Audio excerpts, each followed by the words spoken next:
नमस्कार। 13 जून 2025 को एक आदेश आया था।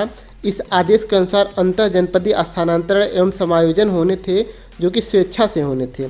अब इस आदेश के अनुसार तमाम भ्रांतियां हैं कि विद्यालय के सीनियर अध्यापक जाएंगे कि विद्यालय के जूनियर अध्यापक जाएंगे। सीनियर या फिर जूनियर को ही जाना है, तो इस स्वेच्छा शब्द का क्या अर्थ है उसको हम लोग समझ लेते हैं। लेकिन उससे पहले इस आदेश का बिंदु नंबर 3 हम लोग देखते हैं, जिसमें यह दिया हुआ है, जिला बेसिक शिक्षा अधिकारियों द्वारा सत्यापित ऑनलाइन आवेदन पत्रों के क्रम में राष्ट्रीय सूचना विज्ञान केंद्र उत्तर प्रदेश लखनऊ द्वारा विकसित सॉफ्टवेयर के माध्यम से कार्यरत जनपद में वरिष्ठता, जनपद में कार्यभार ग्रहण करने की तिथि से, मतलब आपकी वरिष्ठता जिस दिन आपने जनपद में कार्यभार ग्रहण किया था उस तिथि से लिया जाएगा के आधार पर वरीयता क्रम में दिए गए अध्यापक की आवश्यकता वाले विद्यालय, मतलब जिस विद्यालय में अध्यापकों की संख्या कम होगी उसी विद्यालय में आपका स्थानांतरण होना है कि ऑनलाइन विकल्पों के आधार पर ऑनलाइन अंतर जनपदीय स्थानांतरण एवं समायोजन की कार्यवाही की जाएगी। अब यह बात स्पष्ट हो गई है कि जो सीनियर होंगे उन्हीं को वरीयता दी जाएगी। इसको हम और भी सरल भाषा में समझ लेते हैं।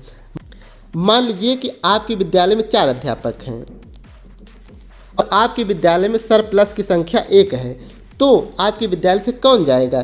ए जाएगा, बी जाएगा, सी जाएगा कि डी जाएगा? अब इसमें यह होता है कि चारों स्टाफ में सहमति से जो भी एक अध्यापक जाना चाहे वह स्वेच्छा से स्थानांतरण को ले सकता है। इन केस अगर मान लीजिए कि उसी विद्यालय पर अगर 2 लोगों ने आवेदन कर दिया, मान लीजिए सी ने भी कर दिया, डी ने भी कर दिया, तो उस केस में कौन विद्यालय से जाएगा? उस केस में जो सीनियर अध्यापक होगा वह विद्यालय से स्थानांतरण ले पाएंगे। अगर उनकी सीनियरिटी भी समान है तो उनकी डेट ऑफ बर्थ में जो श्रेष्ठ होगा, जो बड़ा होगा, वह विद्यालय से स्थानांतरण ले पाएगा।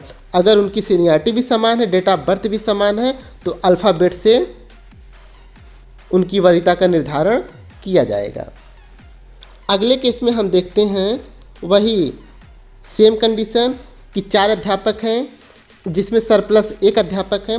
अगर तीनों कनिष्ठ नहीं जाना चाहेंगे, अगर सीनियर जाना चाहेगा तो वरिष्ठता और वही अध्यापक विद्यालय से जाने के लिए एलिजिबल होगा, ऐसे कि आदेश में दिया हुआ है। अगर कोई अध्यापक मान लीजिए विद्यालय से न जाना चाहे, मान लीजिए इसी केस में एक सरप्लस है और कोई भी अध्यापक विद्यालय से नहीं जाना चाहेगा, तो उस केस में एक अध्यापक का समायोजन होगा। वह समायोजन किसका होगा जिसका आदेश अभी स्पष्ट नहीं है। तो इस आदेश के अनुसार अगर आपके विद्यालय में जितने भी सरप्लस हैं अगर स्वेच्छा से जाना चाहें तो वह जा सकते हैं, अन्यथा अगर समायोजन की प्रक्रिया होगी तो वह कठिन भी हो सकती है। यह आपसी सामंजस्य की बात है। तो यह आदेश का विश्लेषण था।